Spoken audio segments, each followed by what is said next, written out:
Hi, my name is Ken. And my name is Jason. And today we're reviewing Rhino Rampage.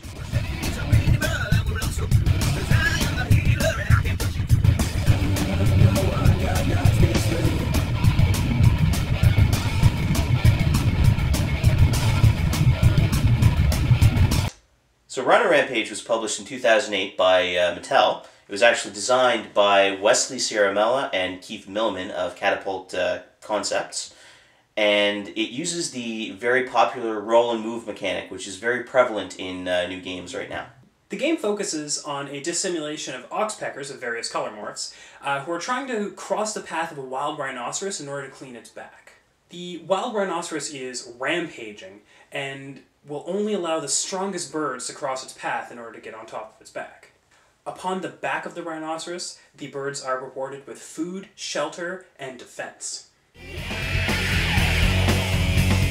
So first of all, we'll go over the components for Rhino Rampage. Now, this is the board. This is the rhino. This is the rhino tugging lever. These are the plastic birds. This is the die. This is the game box. This is the cardboard box insert. And these are bits of lint. So to start with setup, you place the board on the table. You place the rhino on the board. You attach the rhino tugging lever. You place the die next to the board. You place the cardboard insert back in the box.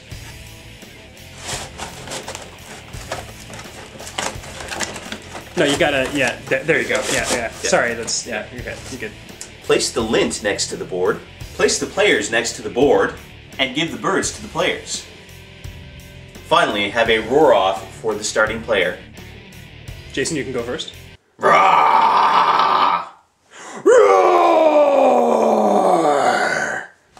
I think Ken wins. Sweet.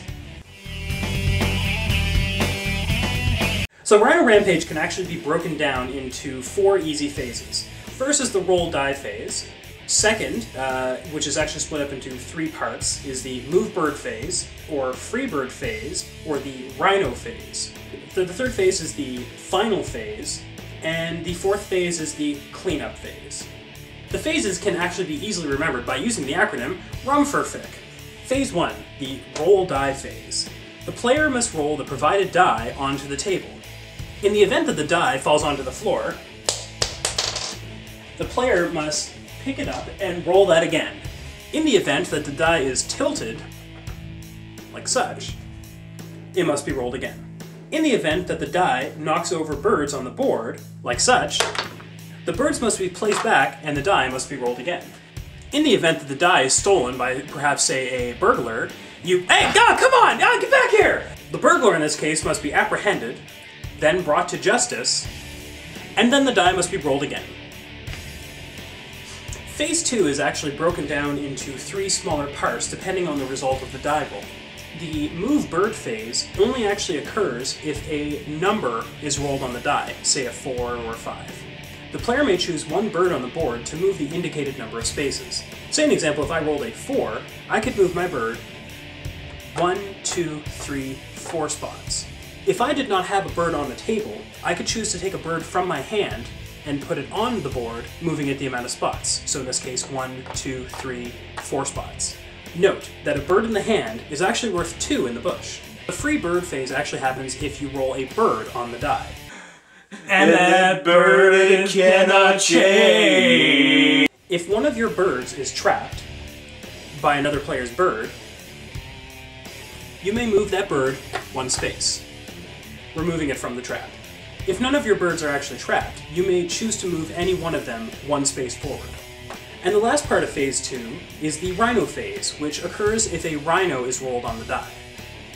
The player must hold the board firmly but gently. We recommend using the index and middle fingers, like such. The player then gently tugs the rhino tugging lever in a downward motion, like such.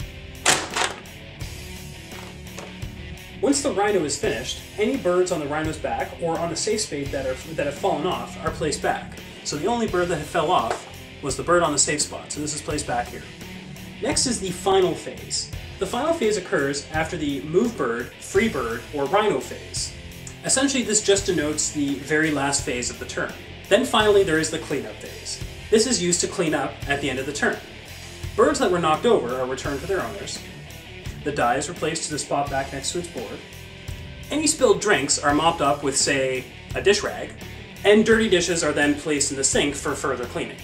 Next, we want to explain the safe space, which is this space on the board here, noted by this leaf that's raised above all the other mounds here. The safe space is a place where it is actually safe for the bird to perch. The rhino cannot actually knock a bird off of the safe space. If a bird does get knocked off while on the safe space, as we've already said, it is placed back onto the safe space to make sure they are still safe on their space. Anybody able to crack the safe receives 100 victory points.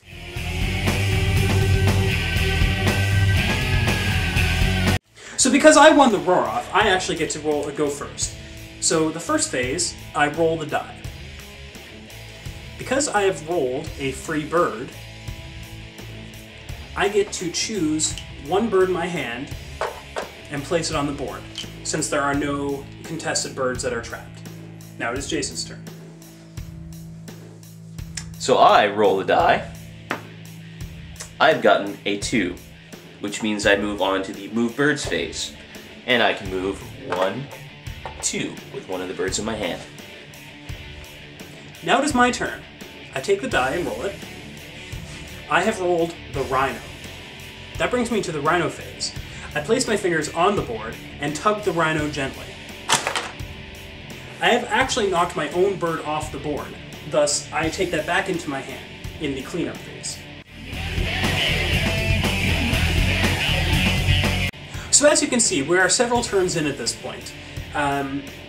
Jason is ahead by a couple birds, but I have actually managed to place all my birds on the safe spot. So it is now Jason's turn. So first, I execute the roll die phase, and I get a 5. I choose to move this bird. 1, 2, 3, 4, 5. It's now Ken's turn. Okay, I get to roll the die. I have rolled the rhino. So that means that I place my hand gently on the board and gently tug the rhino. Then we go to the final phase, noting that we are at the final phase of the turn.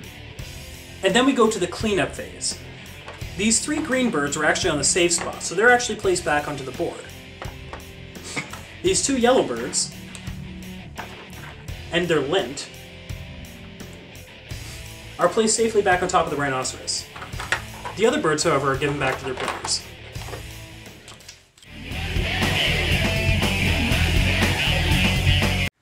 Rhino Rampage is quite simply a great game. There's a vast depth of strategy in it. You can roll your die sideways, you can roll it away from you, you can roll it hard, you can roll it soft. The possibilities are endless. Oh, completely. Yeah. And personally, I feel that most people get caught up trying to learn the strategies of this game, so much so that they find it difficult to master. And it is a difficult game to master, I will admit. This game is also really hard to bring in new players, simply because of the depth of the strategies. I mean, like, seriously, like, the strategies are just so intense. Oh, it just drives absolutely. most new people away. Yeah. I feel that this game transcends the genre of roll and move mechanics with its very innovative rhino tugging feature. Overall, this game is simply astounding, and you really need to give this a try at first possible chance. Go out and buy it right now. Alright, so what do you think, Jay? I give this game a solid 4 out of 5 meeples. 4 out of 5, eh? Yeah, it loses a point simply because there was never an expansion published. I mean, this is a common problem with Mattel. They never actually support their games after they're released, and I just don't understand it. I mean, they could have added new bird colors, they could have added extra players, new boards. I don't understand why they do this, but there it is. Yeah, it's true. Mattel did kind of leave this one hanging in the wind. I personally, though, I'm going to give this game a solid 5 out of 5 meeples. Okay. I'm personally not a fan of competitive games, but I feel that this one is really strong. It does the job very well, and it really does transcend its own genre, especially with the fresh and unique mechanic of the rhino tugging. I feel that this is something that really sets this one apart from all others. I feel the game also really truly captures the concept of the unique experience of birds trying to climb upon the back of a wild rhinoceros in order to eat the ticks and bugs that are covered in its pores. It's funny how savanna creatures actually have such a hard life like this and are actually codependent on other creatures in order to survive. And this game is very good at bringing that out. Kenny, yes, I'm just gonna go grab a coffee. Do you want anything? Or? No, I'm good. Okay, you just keep going. Yeah, no, don't worry, I got this. Yeah. I know. Yeah, okay. All right, where was I? Oh yeah, right. Okay, so like Jason said, there were no expansions, which is truly unfortunate because I really would have loved to see more expansions for this game. You could have had an expansion where you go to Wild Africa. Perhaps you could focus on white rhinoceros instead of black rhinoceros.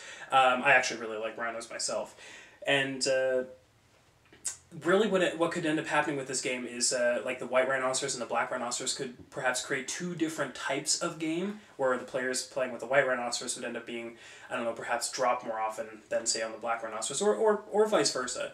And perhaps the players could end up actually playing the white rhinoceros versus the black rhinoceros. And yeah, I think that the box art was a really good motivation. As you can see, all four colors are actually outlined on the box here. You have yellow, blue, red, and green. Green, for some reason, is separated from the other ones over here, but I guess they've already gone on top of the rhino's back at this point. And I find the colors actually work really well in contrast to the rhinoceros, which when you play the game is actually purple. So this is a little misleading that it's going to be kind of a blue-gray. I guess maybe sort of like a navy blue-gray. I don't know. You can kind of judge for yourself, I suppose, at this point. But yeah, like the box actually really outlines the themes of the game and such. So I think that that's actually really good motivation. And in contrast to our wall, this box is a nice color in contrast to the wall, which is it's not quite white. It's sort of like an off-white, not quite white, but almost white. And which actually also is in fantastic contrast to our Jay and Silent Bob poster up here, which is sort of a black outline. Hey, Ken. Oh, hey, did they have any crawlers? No, they were all out, unfortunately. Oh, they're all Sorry. out. Okay. Well, maybe next time. Did you already get your coffee? Yeah. Oh. Oh, okay. All right. Cool. I didn't realize I was talking that long. I ran to the grocery store too. It's Oh, okay. Cool. I figured you'd be a while. It probably wasn't that long. Anyway, so the poster I think is a magnificent contrast to the wall, which is also a fantastic complement to the game box here. All right, so that brings us to the end with a grand total of 9 out of 10 meeples.